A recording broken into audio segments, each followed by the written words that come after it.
Happy Thursday, everybody, and welcome to Nutrition Kitchen. I am Chef Giovanna Mosconi, and I'm so grateful to be here with you today. We're going to make one of my favorite lunches, especially post-workout. And if anyone took my class today, GioLux, you know that we need some protein and some good fat. This dish is called Chicken Paillard, and we're going to serve it with bruschetta and arugula. So first, let's pronounce bruschetta properly. I hear a lot of people say bruschetta. We're not going to say that anymore. It's bruschetta. So please join me in saying it the proper way. Bruschetta. No more bruschetta. That's the proper way. And the reason why I love this dish is you're going to see why healthy cooking can be so easy and accessible. This is going to take minutes, just minutes to prepare, and you're going to have a gorgeous lunch that you can order at a restaurant like Pastis in New York City. This is a big one. I just went to a restaurant last night in Palm Beach called Biche, and this was on the menu. Okay, so this is on a lot of restaurant menus. I'm going to show you how to do it. You're going to cook like an Italian or French chef today. Are we ready? I'm taking some saran wrap, okay? Why? For the pounding of our meat. So we're gonna pound our chicken. It's chicken breast. I've already cleaned it and dried it. I like to do that with poultry because of cross-contamination and salmonella. So I'm gonna use a fork because I don't wanna get my hands dirty. Watch, very simple technique. Literally, we're gonna take our meat and we're gonna put it between saran wrap, just like that, okay? And now it's sealed. You can see that? Yeah, you can see that. Let me move this out of the way and move it back for you. And now we're gonna take a mallet, a meat mallet. This is such a useful tool in the kitchen, but if anyone misbehaves in your house, feel free to use it.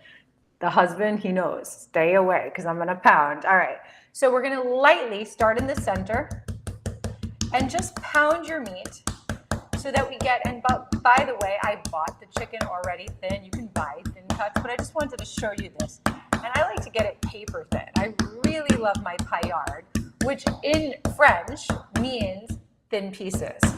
When we pound our meat, you ever get a chicken breast that's thick, but it's not the same size all around? This is why pounding our meat is a good option.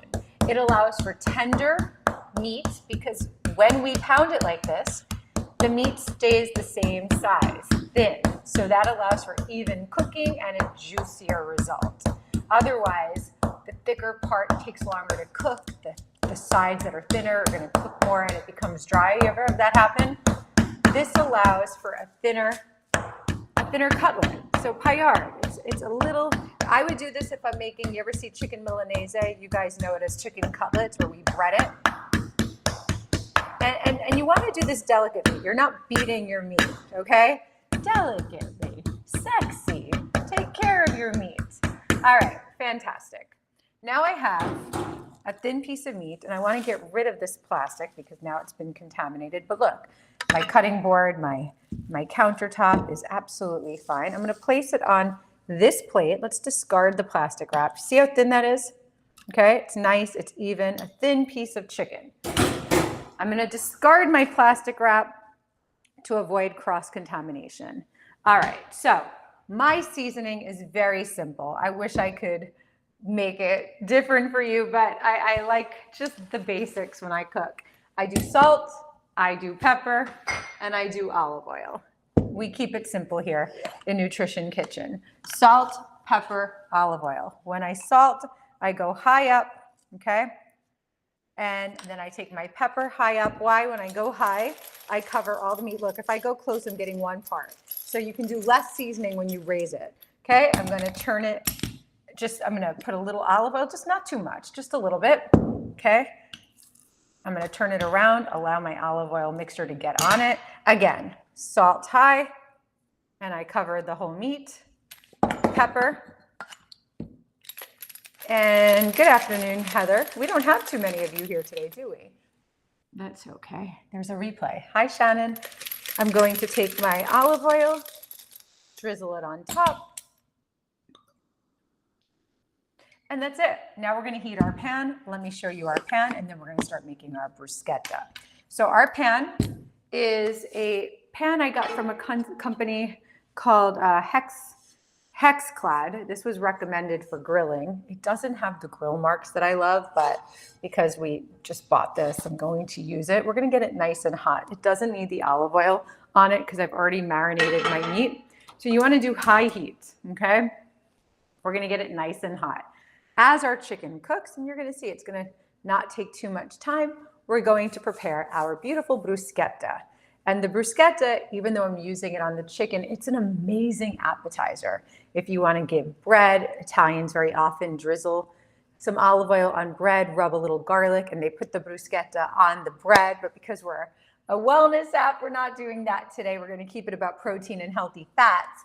I also put bruschetta on endives as a beautiful, beautiful appetizer when I have company coming over. People love bruschetta, and you'll see why. So let's get this nice and hot. Any questions? I'm going to put on the chat box. No questions so far. And yeah, look how simple that is. So you could even pound your chicken and put it in the fridge. And then when it's time to cook it, you'll have it all ready. I allowed my chicken to get to room temperature. So I didn't have it in the fridge for about 30 minutes prior to cooking. That allows the chicken to also cook evenly and faster, because if it's cold, it's not really the best way to cook it. So you want to bring it down to room temperature. Okay, I think I should be ready. Let's see. I want to hear that sizzle. And I hear it. So we're going to let that chicken, I'm not going to move it. We're going to let it sit. In the meantime, we're going to prepare our bruschetta. So I'm doing a combination of tomatoes. So I have some cherry tomatoes here and some regular ones. You want good quality tomatoes. If you have good quality tomatoes, you don't need much for this recipe. So I'm just going to remove them from the vine. I've been snacking on the tomatoes as I waited for the live to begin, and I'm just going to cut them in half. And then I'm going to cut them in half again, so we now have them in quarters. And then I'm just going to roughly chop it. I love using a serrated knife. When I do tomatoes, I find that it works easier. I don't mind the pits, the seeds, the skin. It's bruschetta. I want it to be rustic. I'm going to stick it in this bowl. There's so much nutrients in tomatoes. So we cut it into the quarters, and then I take each quarter, and then I just roughly chop it, okay? You could dice it, but I kind of like the roughness. I like the rustic nature of food. And I don't remove anything. I just keep it whole. I keep it Italian. I keep the integrity of the vegetable. Now, I've had bruschetta where the tomatoes are not good, and it's completely terrible. These are good tomatoes. So you want high quality tomatoes. And I don't mind using a combination. If you have heirloom tomatoes, oh my gosh, so good. Bruschetta. Practice it. Bruschetta, not bruschetta. Who else is here? We have a third person here.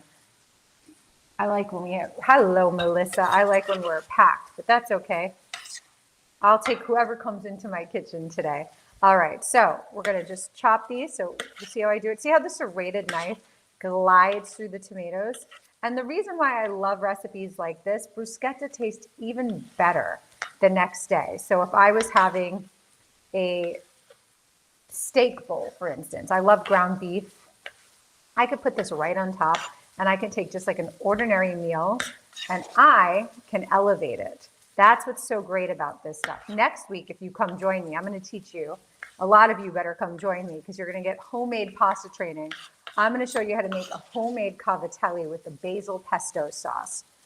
And not all pesto is basil. That's a misconception. Pesto in Italian just refers to grounded herbs. In Sicily, they don't use basil. They use, well, they do, but they combine it with mint and tomatoes. So pesto can be arugula. Pesto can be spinach. So I like a basil pesto. I like to keep it pure from the region of Genoa. That's where that's come from. And I'm going to show you how to use it on some homemade pasta. But you could also drizzle your basil pesto over salmon. Take your salmon next level, your chicken. You could put it over, what else can you do pesto on? I put it in soups, believe it or not. I do a minestrone soup. It's in my cookbook. The cookbook I wrote about my dad, he taught me how to do this. He adds pesto to it, takes it next level. Okay, so I've got my tomatoes chopped. Let's look at our meat. This is sizzling. I'm gonna turn it.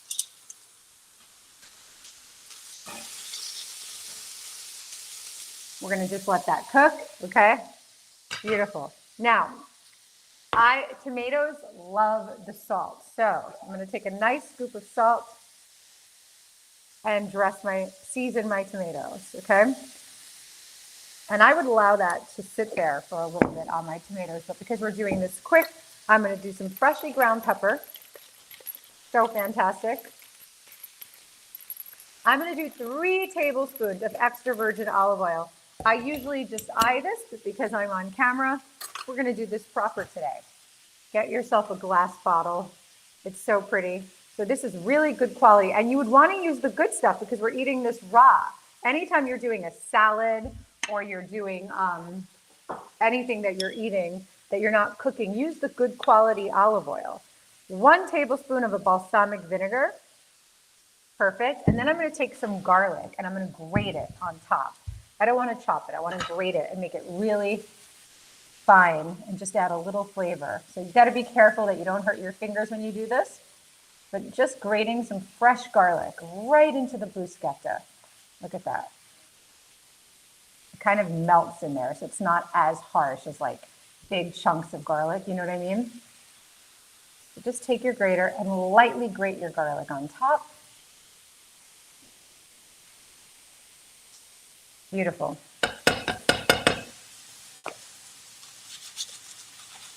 You sometimes have to help it come out of your grater. Okay. Smells so good. Fresh garlic. Now I'm going to mix this together with a fork. Taste it to see if it needs anything. You know what it needs? It needs basil. Thank you. So good. I'm just going to tear the basil. Fresh basil. Be careful when you clean your basil. See how nice mine still remained? I see people wash their basil aggressively. This is delicate. It's like arugula. Very light water, like lightly wash it and then air dry it so that by the time you put it into your dish, it still has the integrity of the leaf versus soggy. You ever have that happen with herbs? Now, this might be a little too much basil for some of you, but I love basil. I can't get enough of it. Italian cooking, you don't see how big I'm doing that because I don't have it there. What variety of tomatoes? I did a grape tomato, and I don't know what they're called. They're like a medium-sized tomato that I saw on the vine. So, but really you can do any kind. I do, can I tell you, Heather? I do what looks fresh. Hi, Amanda. Amanda, we're making chicken paillard with bruschetta and arugula. Can you all say bruschetta? Let's see if you guys can spell it. Come on, little quiz, bruschetta. All right, I'm gonna mix this now with the basil. We're almost done. Nutrition Kitchen is almost done. We've only been cooking for 13 minutes. I could have even made this quicker if I wasn't talking. See, healthy cooking doesn't take long hours in the kitchen. It just takes a little mindfulness and technique. Let's taste it. See, I could eat just this as a salad. It's so good. I'm gonna lightly drizzle the arugula. Okay, we're gonna plate this. Goodbye to you. Amazing, amazing. If I wanna add lemon while I'm cooking, I could add the zest, but I think my chicken is done. Now, normally I'd love to see the grill marks. My pan doesn't have the marks. My chicken is done. I'm gonna remove it from the heat. I'm gonna place it right on top of my arugula, just like that, okay? See that? So easy. I'm gonna spoon, hang on. I wanna add some lemon. So we always juice after. I know a lot of you used to juice before you took Nutrition Kitchen class, but we're gonna add some lemon right on top. Look at that. So we did a burn today where we were squeezing, and I said it's like a lemon, you have to squeeze it. Yep, see that? Same thing. Squeeze the lemon, and I'm so corny. And now we're gonna put the bruschetta right on top of the chicken. Look at this, look at this, look at this. Beautiful, beautiful, beautiful. See the color? If you want, you could add even more color because sometimes people like more lemon than I just gave them. I don't like to overpower things with lemon. I think people overdo it. The lemon should add, not take over, but why not cut it into threes? We like odd numbers here, right? I always told you plate with odd. Place it around the rim. And if you want to add a little more fat, I won't tell you no to some avocado. You could add some avocado.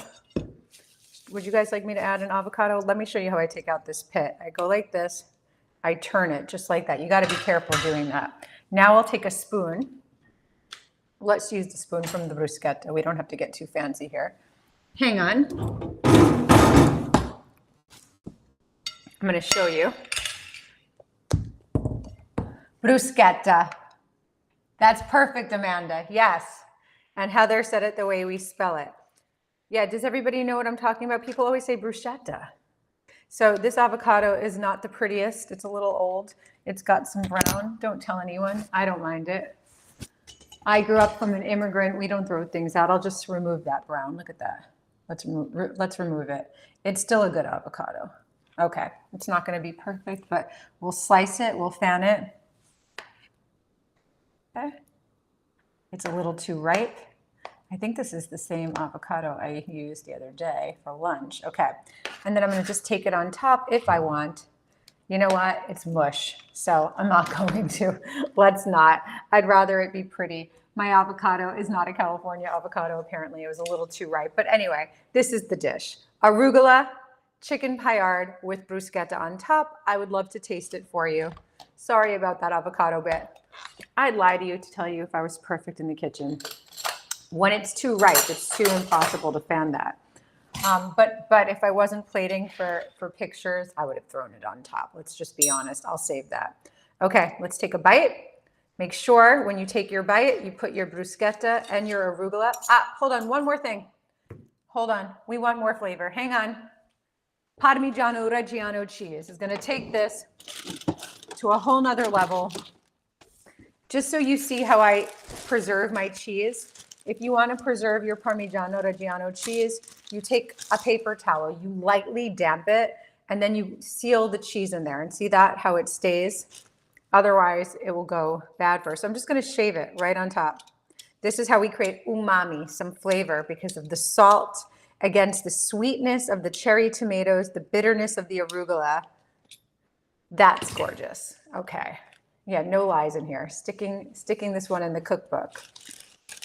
I think I have this in my father's cookbook, Heather. I think we do chicken paillard in the cookbook. I don't know if we did the bruschetta, but we definitely did that. So now you have that. It's a beautiful, simple lunch. I will finally take a bite and let you all go on with your afternoon. And I'm going to make sure I get a little bit of everything. The arugula, the cherry tomatoes, and the cheese, the Parmigiano Reggiano.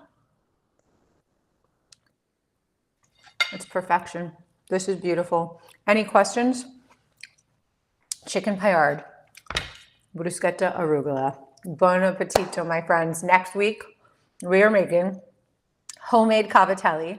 If you want to join me and make it with me, all you need is 00 flour and water. That's how simple it is. You could also go on Amazon and buy yourself one of those little cavatelli boards. It's actually a gnocchi board. You can send it to me. I'll help you. I'd love for you to make this with me. I'm doing a dinner party on Friday night.